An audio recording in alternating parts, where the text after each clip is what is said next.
I look after my mate's house, right, 3 nights a week. He's my best mate, my mate B. And I feel privileged to be there. And I go work at my mate's hostel. But all I want to do is be part of something. Do you know what I'm saying? It's like my mum and dad are gone. If my mum was alive now, I'd probably be living with her in Italy, because that's what you do. You split me. I'm going, that's how it is, and we could have a great life out there. But then it's like, no, I'm not here. I'm here. I've got to be with. I mean, when I was training the lads, it's like we were out in Spain for 2 or 3 years, on and off. We were out in Spain training out there. We were lucky. The setup we had. Train at Ricky Hatton's gym a week of the month. Train at Mir Khan's gym a week of the month. 2 weeks, 3 weeks, we're over in Spain. Kiko Martinez, best training you can have. Everything's all set out. That was my life for years. Just certain things happened. People listened to the wrong people, and then I went down the wrong road.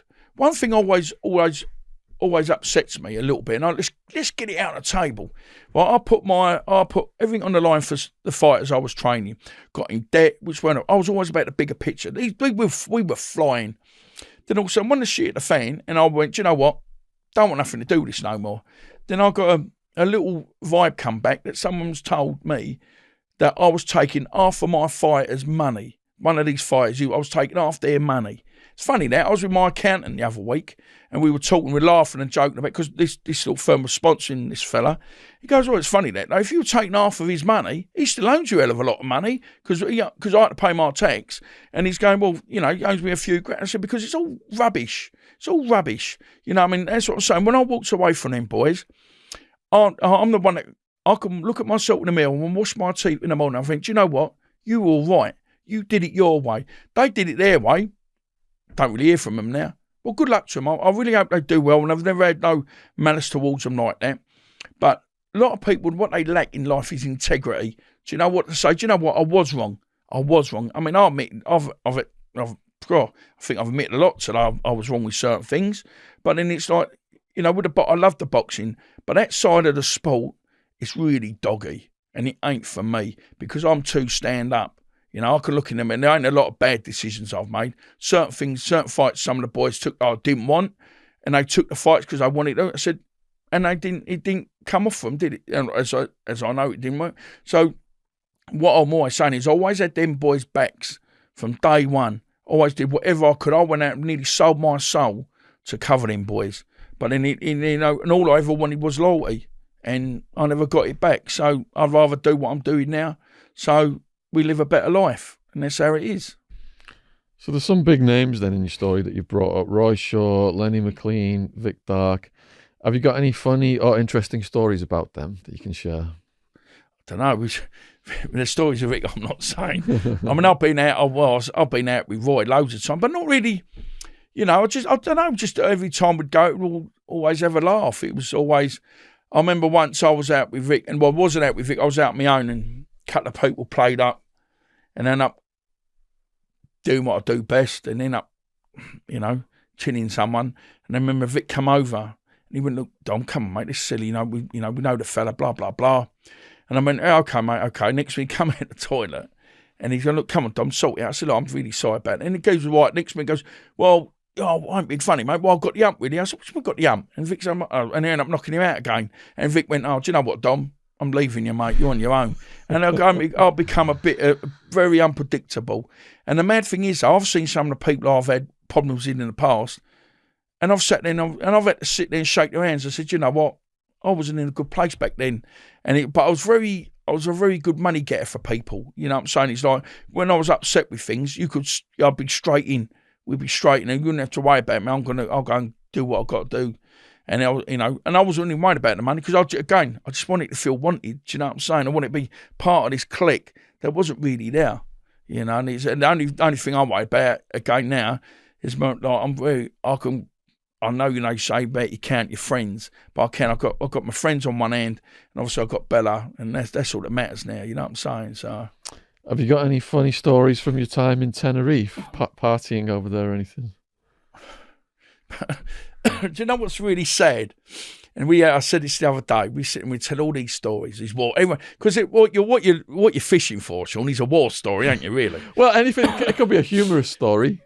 But it's always interesting for someone's getting knocked out. I remember I was over with a pal of ours, and we were in Bobby's, you know what I mean? There's Bobby's, and there was every day someone's getting bashed, or we were there. my mate used to be a rep over there. So we're going to have, there's 3 of us gone there. Met loads of people, know everybody out there back in the day. So all of a sudden, my mate's sitting there, and a load of girls come up, started talking to us, but mostly my pal, because he knew them all from the rep days. And there's about 4 geezers coming. Now, they don't realise this fella's with me. And he's a good-looking guy, my mate Lee, bodybuilder. You know, they got the ump with him. Oh, my God, they're screwing. And my mate Wolfie's there. There's me, Wolfie. And I remember one of Jamie McLean's pals were there, Lenny's sons, Alan his name, was good, another good-looking guy. And we're sitting all like, so we ain't seen our face, we're sitting there, you know, I couldn't, but now one across here, and then these guys, they're talking about my pal. Oh, yeah, they got the ump, because he's not just talking to him. And they're going, right, you can see him going to the toilet, and exit, they're going, you can see they're lining him up. And they're going to have a go at him. Next minute, before he could do it, my mate said to me, he goes, I thought when you walked up, there was one big lump, one little, and then one small geezer was there, the geezer was behind him. He goes, I thought you missed him. I wasn't going to, I was going to the bigger. And as he what, I've hit the first geezer, bang, he's gone. And there's a little bloke come, he's sort of like scurried away. He's done the bottle, he's come at me with a bottle. And if I don't know, boy, you there, but look, you see, the bottle got stuck in my hand. But as I've left hooked him as well. But then I could see this bottle coming next to me. Some geezer's like trying to do me the bottle. So I've turned around and gone, crack, crack. As of course it's my mate Wolfie. I've knocked him out. So I'm trying to put Wolfie up by the back of his shirt.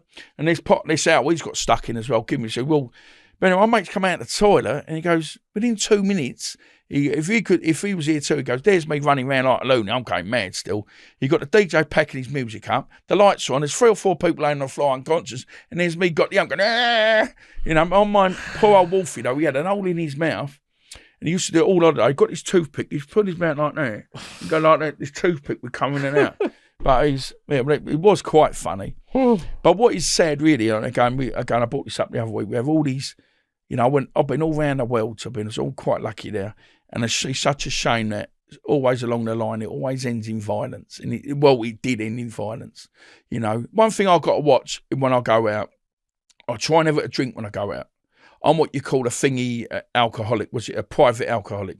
I can sit indoors and drink on my own. But I realise if I go out, I can play up. And I don't want, you know, I love being around my friend Bryn. Bryn's like a proper counsellor, teetotaler for years. And what I love, because no way am I going to misbehave in front of this fella. He gave me everything I could ever ask for. Just his loyalty's unbelievable. And it's like, so one thing I'd never do is play up, or I hope to God I wouldn't play up in front of him. So that's why I like, when I love being around, we'll go out for dinner, great, I'll drink sparkling water. But now I can go indoors and drink a bottle of vodka like that, bang. And then it's like, it wouldn't affect me in it. But that's why, I think that's why I've got to be careful there, because I'm an addict. People shit themselves when you talk about addicts. What do you mean you're an addict? What, a drug addict? Or you take drugs or drink or something? No, but I'm an addict in life. One's not enough. One's too many and 1,000's not enough. Just for today, because it's like whatever I do now, I want to get back into sports. Now I haven't. People say, "Oh, you put a bit of weight on, Dom," or you know, I said, "Listen, I boxed for 28 years. Leave me alone." It's like, well, it gives me the ump with the likes of when they dig Ricky out. Ricky Hatton was probably one of the best fighters we've ever had in England, right? He's the people's champion. You could not meet a nicer fella. And then people dig him out when he see he's done his hard work. All right, I know he's got videos of him in Tenerife. All right, you know, people shouldn't be taking them videos. But let the geezer used to killed himself to entertain us as a fighter. You know what I mean? And you get people quick enough to, you know what always kills me, these keyboard warriors. They're so quick. You got a problem with me. You're so quick to dig me out on a thingy. Come say it to my face if you've got any arsehole. I mean, again, we said this before, and someone bought it again. They don't interview we done before. When I got ironed out, if you want, and I was in this bar, and also I was in the toilet, and these 3 fellas, they're in the toilet, and they're going, "Oh, that Negus is in the bar, blah, blah, blah." He goes, "Yeah, he got white ironed out, didn't he?" But I'm actually in the toilet having a piss. And they don't realise. I went, no, but people went, and I walked in their face, and I opened the door, and went, "All right, fellas," I went, like that. And I went, "No, you're right. You're right." But what do you know? I said, "You're right. I did. So I deserved it." And it was like, their face like, what the fuck? It's like, and it was, because I've got, going back to that, I've got no problem. I've become, you know, I was an addict in life. You know, we'd go out. I just remember going down the bar. This bar was open at 10 o'clock in Buckerstill. I'd be there at 10, but I wouldn't leave there till 11 or 12 o'clock at night. Sit all day, do all my business in there. And it was just, it was just a load. Can I be honest? It was just a load of old bollocks.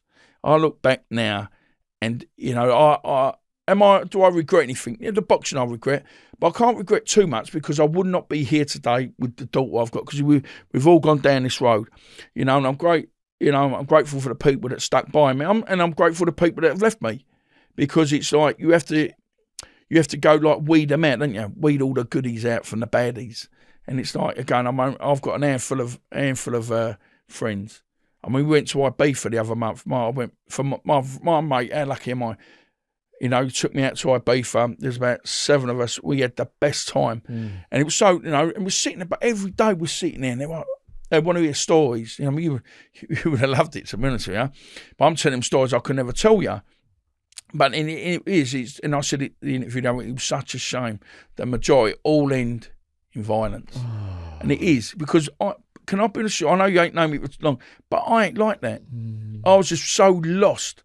And all I ever wanted to be, I haven't been lost so much. I mean, obviously, like, splitting up from Nick ruined me a little bit, and it's just the way it is. And, I think with me and Nick, we're just too alike. We clash, and it's like, all I ever want to do, right, if there's potential wives out there, you know what I mean?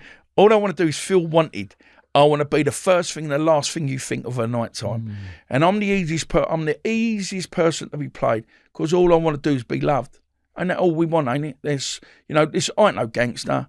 I've never been a gangster. I was a bloody idiot, because my weakness was always my strength. I was so quick to help. I remember being in a nightclub once. I met a fella.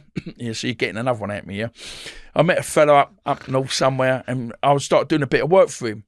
Only like bits of collecting his rent. He had a car, and I remember, I'm not about years ago, he had this old RS 2000 mix, and I started doing it all up for him, like the shell, painting it. And I mean, this weekend he took me out as a treat. He was quite a bit of a face in his town. We go into a nightclub. Anyway, these people, he's had a bit of grief with this little firm up there. You know what he's like, small town mentality. I don't know, the Joneses brothers or the Smith brothers or whatever. There's about 6 of them all interbred, ain't they? They've all got funny eyes and red hands and their feet are stuck together. But this is what you like in these little villages. I turn up, Billy Big Bollocks, and I'm like, I'm from the East End, don't really care. So we go to this nightclub, and also we go to the bar, also I'm sitting there and talking, and I don't know, this little firm had turned up, and I don't know, my mate's sitting down on these sofas there, and I'm sitting at the bar with my mate, no one knows who I am. All of a sudden they start digging him out, because I go mad, bing, bing, bing. All of a sudden everyone's flying about, and I mean, this geezer come up to me, and he's short, stocky geezer, he was a bit of a lump, and he had this Mohican, and he looked like the white version of Mr. T. But he come up to me, he goes, and I stood there, and I used to have glasses then, and I put me in that light there, and I cocked it back, and I said, how do you want to be, mate? And my mate Zach was, what do you think, my wanker, because I wear glasses? I said, let's go then, mate. And he stood there like that, and he just stood there and went, no, you're all right, mate. And I went, yeah? He went, all right. And then he just walked off. My mate went, what the hell happened there? And I'd known this guy for a couple of weeks, and I said, that was my weakness, because I want to be your friend. And I wasn't so, wouldn't never say I was so used, but yeah, I got used, but I got paid to be used, and that's all I was, Again, I keep saying about my friend, we're so lucky with my friends, really am, the ones that have stuck by me, because, I didn't have to, but they did, so.